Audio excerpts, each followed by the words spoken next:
So, um, I want you to imagine stepping out of this freezing, howling wind, just ducking through a low wooden doorway into a really small, quiet room high up in the Himalayas. Oh, that sounds incredible right now. Right. And the stone walls are just incredibly thick, so they completely shut out all the chaotic noise of the world outside. And on a small wooden table, there's just a single butter lamp burning. Just casting that warm, steady glow. Exactly. A steady golden glow across the room. The air smells faintly of like juniper incense. You just take a long breath, and for the first time all day, your shoulders drop. I can literally feel the tension leaving just hearing that. Yeah, I mean, that feeling, that sudden, profound transition from exhausting turbulence to just pristine, absolute clarity. That's the exact atmosphere we are attempting to step into for today's deep dive. It really is the perfect atmospheric entry point, for the material we have in front of us today. Because it's quite a tech. It is. Because this source text, it was engineered with absolute precision to produce that exact state of serene clarity in the human mind.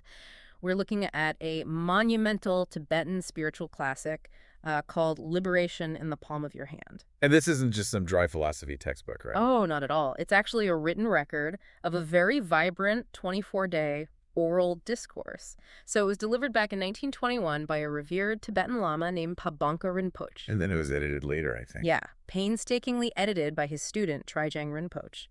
But it retains that live spoken energy. Which is so cool. So our mission today is to unroll this text for you, layer by layer, much like you would unroll a beautiful, intricate Tibetan thangka, one of those exquisite scroll paintings. I love that visual. It's so fitting. We want to bypass the noise of the modern world and discover how to extract the calm, true essence of our lives, just using these ancient, highly structured instructions. And the architecture of the text itself is what makes it so striking. I mean, it belongs to a genre called the lamrim, which translates to the stages of the path. Stages of the path. So it's very step by step. Very. Pabongka Rinpoche was taking this vast, honestly overwhelming ocean of Buddhist philosophy, and he distilled it into a sequential, immediately applicable map. He's essentially saying, here's exactly how you tame your mind, starting right now. So if we are going to unroll this thangka painting and, study its imagery, we first have to understand the physical canvas we are painting on. Right, the baseline reality. Exactly. And the text begins with a rather radical demand regarding how we view our own existence. It insists that our current human life is something worth more than a wish-granting gem. Which is such a lofty, beautiful metaphor, but it points directly to the mechanics of the philosophy. How so? Well, in ancient mythology, a wish-granting gem could give you infinite wealth, endless food, perfect shelter. But the text argues that even a mountain of those gems cannot alter your internal state. They can't stop you from being unhappy. Exactly. They can't prevent psychological suffering. Your human consciousness, though, because it's uniquely equipped with logic and empathy and this capacity for deep self-reflection, it's the only vehicle capable of achieving ultimate liberation. It's the ultimate instrument of transformation. Yes. It's the only thing that actually works. But it's an instrument that comes with a massive, unavoidable warning label, right? Oh, a huge one. Because alongside being incredibly precious, this existence is portrayed as terrifyingly fragile. The text compares a human life to a lightning bolt in the sky, or a high mountain waterfall. So much power, but so fast. Rushing by in an absolute flash. The text states unequivocally that death is absolutely certain, but the time of death is entirely uncertain. And that tension right there, that is the core diagnostic of the human condition in the lamrim. We have this invaluable tool, but we just squander it. Routinely squander it. We waste its potential on what the text calls the 8 worldly concerns. We exhaust our precious mental bandwidth craving reputation. We're stressing over financial stuff. Right. Obsessing over physical comforts or just feeling utterly crushed by criticism. We spend a wish-granting gem to buy a momentary distraction. It's tragic, really. It is. But here's where I have to play devil's advocate regarding the practice itself. Because meditating on death, focusing intensely on the idea that my life is a lightning flash that could end at literally any unpredictable second. It sounds rough to modern ears. It sounds incredibly gloomy. It feels like just staring at a ticking clock all day. Doesn't meditating on your own impending demise induce massive anxiety rather than serenity? I hear that all the time.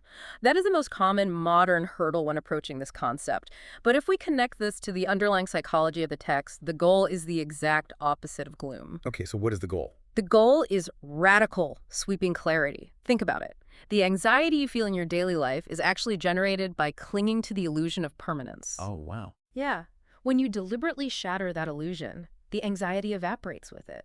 When you truly, deeply internalize that the lightning flash of your life is brief, you just automatically stop agonizing over trivial annoyances. That makes a lot of sense. Yeah. So if I know my time is fundamentally fragile, I don't waste an hour of it ruminating in anger over, like, a slightly rude email from a coworker. Exactly. You realize the profound absurdity of wasting the wish-granting gem on the email. It acts as an urgent, clarifying call to prioritize inner peace. Right. It sweeps the canvas clean, it removes all that clutter of worldly obsession, and that creates the serene, spacious foundation you need for the rest of the spiritual architecture.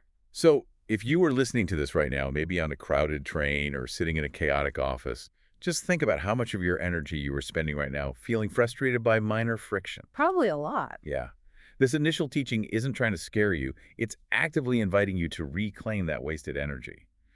But once you have reclaimed that energy and the canvas is swept clean, how do you actually begin to paint? You follow the map. The text provides this serene, highly structured pathway called the three scopes. Right. Organized by the great Indian master Atiśha. Yes, Atiśha. And the text is deeply uncompromising about the fact that these scopes must be practiced in a strict sequence.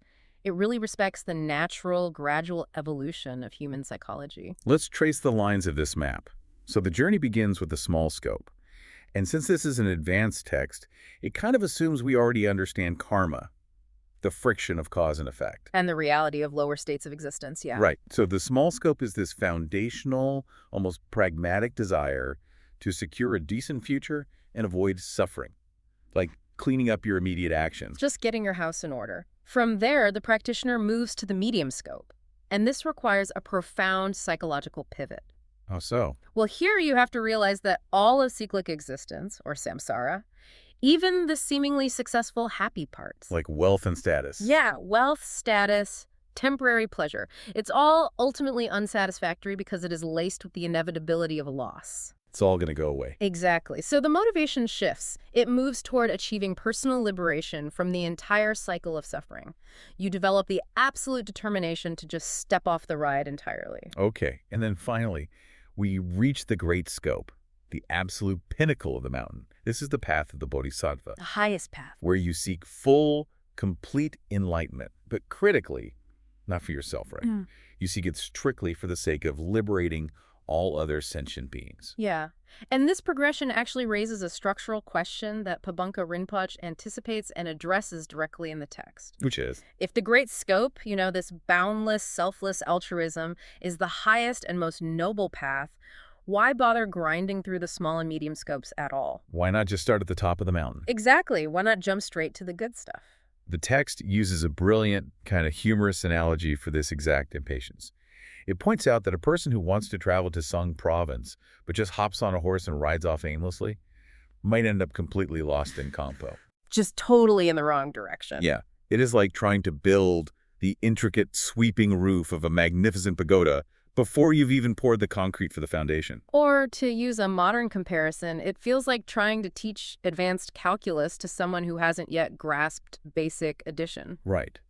But what is the specific psychological mechanism that prevents us from jumping straight to universal compassion? Like, why doesn't that work? It comes down to the fundamental nature of empathy.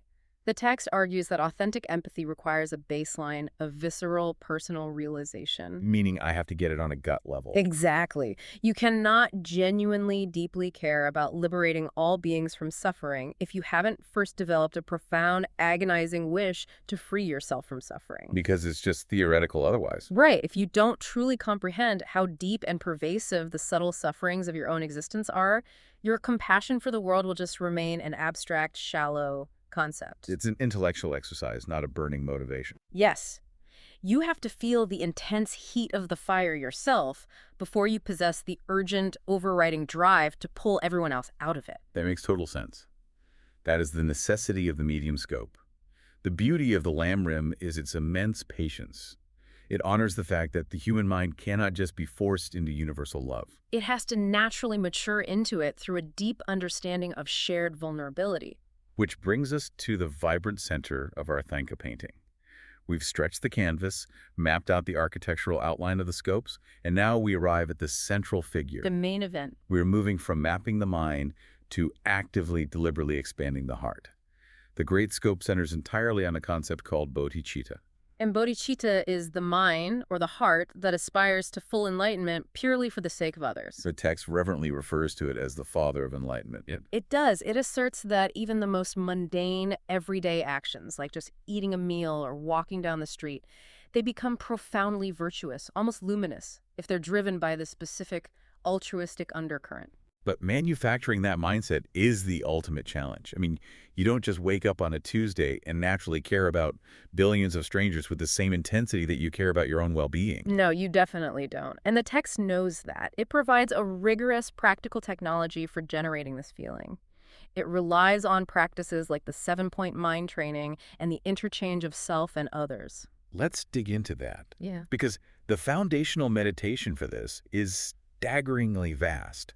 It requires the practitioner to contemplate the reality of infinite past lives. Right, because time is beginningless in this framework. Right. So the text argues that every single sentient being has, in some past permutation of existence, been your incredibly kind mother. The psychological weight of that is just immense when you really sit with it. It's heavy. It means the person serving you coffee, the stranger passing you on the street, and even the person who profoundly betrayed you were all, at some point, the mother who sacrificed her own comfort to keep you alive. And building upon that radical sense of universal interconnectedness, the practitioner engages in this visceral breathing visualization called taking and giving. How did that work? You use the involuntary rhythm of your own breath as the engine for empathy. So as you inhale, you visualize actively drawing in the sufferings, the illnesses, and the anxieties of others. Wow. You take it directly into your own heart to destroy your own self-cherishing. And then as you exhale, you visualize giving away all your own happiness, your health, and your root virtues to them, usually in the form of pure white light. See, here is where the friction of actual practice becomes really apparent, because it's relatively easy to feel a serene, glowing love for humanity in the abstract while sitting on a comfortable cushion. Oh, absolutely. But actively breathing in the toxic pain, the anger, or the direct betrayal of an enemy, that feels impossibly heavy. It feels like asking a fragile human mind to carry a mountain. It just seems like a recipe for immediate psychological collapse. And Pabongka Rinpoche understood that entirely. If you attempted to lift that mountain all at once, it would absolutely crush you. So what's the workaround? What's so fascinating about the mind training instructions is how they address that exact hurdle with this gentle, strategic brilliance. The explicit advice in the text is, build up your taking by starting with yourself. Wait, starting with yourself, that sounds almost like a paradox. Yeah. How do you practice taking on suffering by starting with yourself? By utilizing the dimension of time. You sit in your meditation session, and instead of visualizing an enemy, you visualize your own future self. Oh, wow. Yeah. You inhale the stress, the physical pain, or the anxiety that you are going to experience tomorrow. You actively take it on right now. That is so interesting. And then you extend it. You breathe in the suffering you will experience next month and then next year. That is an incredibly clever psychological trick. Right. Because you already possess a natural built-in empathy for your future self. You do. You want your future self to be okay. And by actively accepting and breathing in that future suffering without flinching, you are training the mind's capacity to tolerate discomfort. You're building the muscle. Exactly. Once that mental muscle is stabilized, you slightly expand the circle. You begin taking on the suffering of your closest friends and family members. People you already love. Right. And when that feels manageable, you extend it to neutral strangers.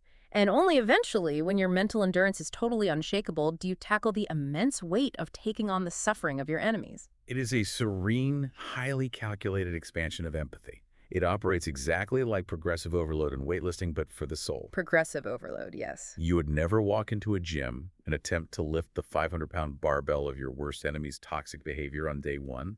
You start with the 10-pound dumbbell of your own Tuesday morning stress, and you just build the capacity over time. And the text assures us that this gradual process effectively dispels the disease of self-cherishing. It compares it to sunlight inevitably cutting through a dark room. Just a natural consequence of the practice. Yeah. But this actually brings us to a critical structural realization within the lamrim, because expanding the heart and generating massive compassion is beautiful. Right.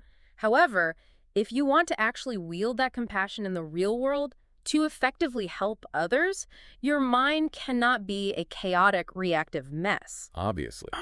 If my mind is a frantic hurricane, my compassion isn't going to alleviate anyone's suffering. I'll just be panicking alongside them, reacting blindly to their pain. Exactly. To wield the massive altruism we just cultivated, we need the stabilization described in the text as cultivating mental quiescence, or shamatha.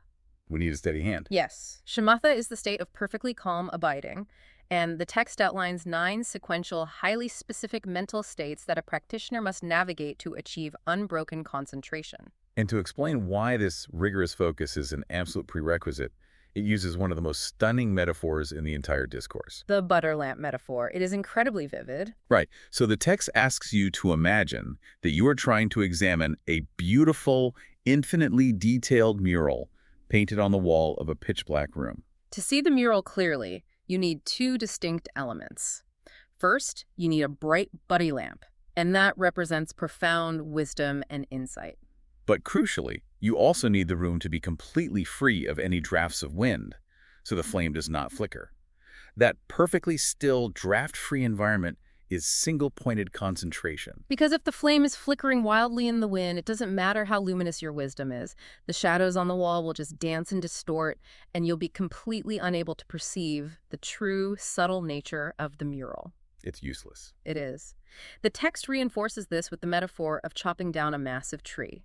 You might possess the sharpest axe of wisdom available, but without the steady hand of concentration, you will never strike the tree trunk of delusion in the exact same spot twice. You'll just leave a series of shallow, ineffective cuts scattered all over the bark. I find myself relating deeply to the struggle described here, because when I actually sit down and attempt to stabilize my mind, my internal butter lamp is either flickering wildly in a Category 5 hurricane of distracting thoughts. Like what kind of thought? Oh, like remembering an awkward conversation from 5 years ago, or, planning my grocery list. Yeah. Or the alternative is the wind completely dies down, but the flame simply goes out because I lose all mental energy and fall asleep on the cushion. You have just perfectly articulated the 2 primary adversaries of meditation, exactly as the lamrim categorizes them. Really? Yes.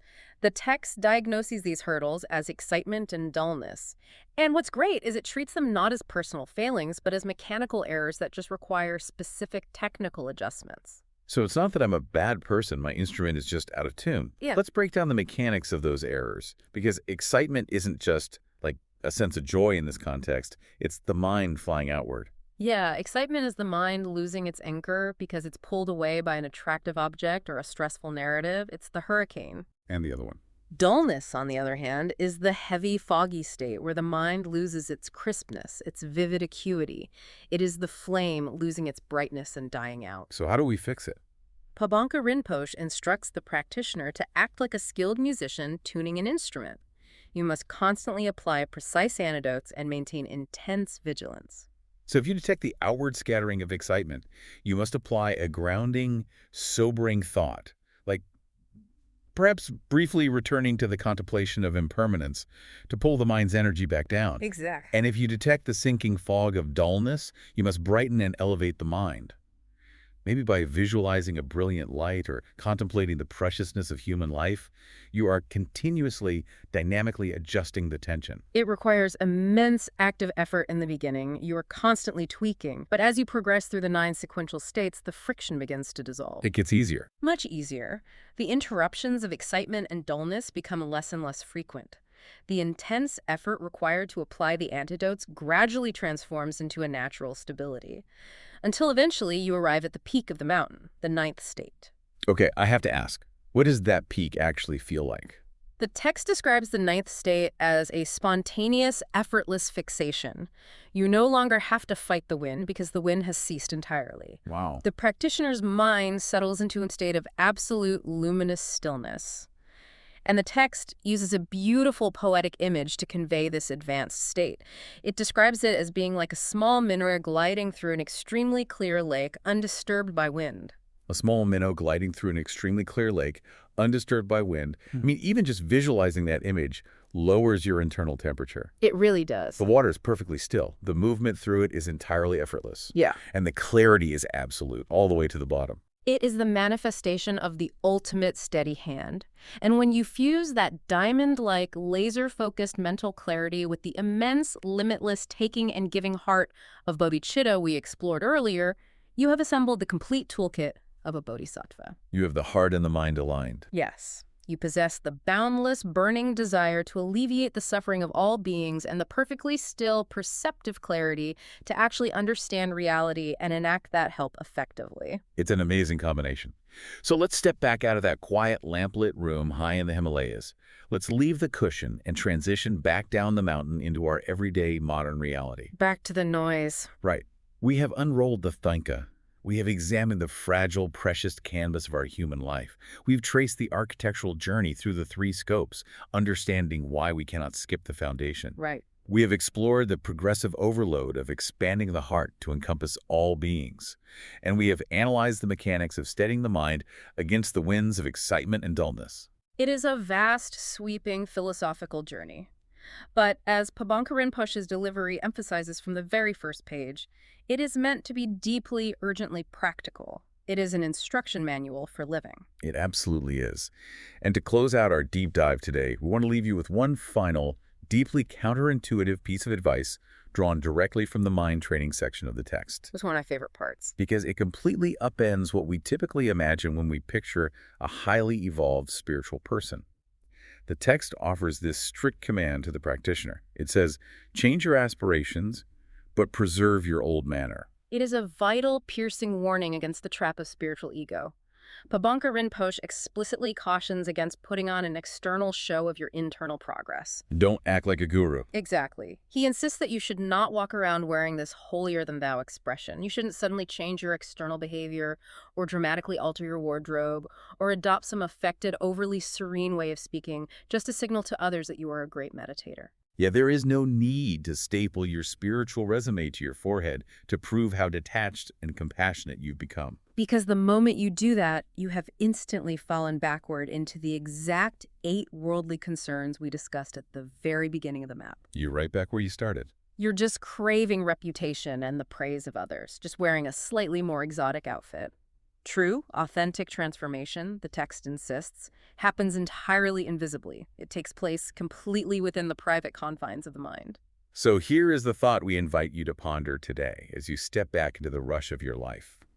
How might you radically shift your internal compass toward that vast taking and giving compassion and that perfectly still, minnow-like calm, while outwardly remaining entirely ordinary? You're just flying under the radar. Exactly. How can you blend in seamlessly with the chaotic world around you, allowing your transformation to remain totally invisible?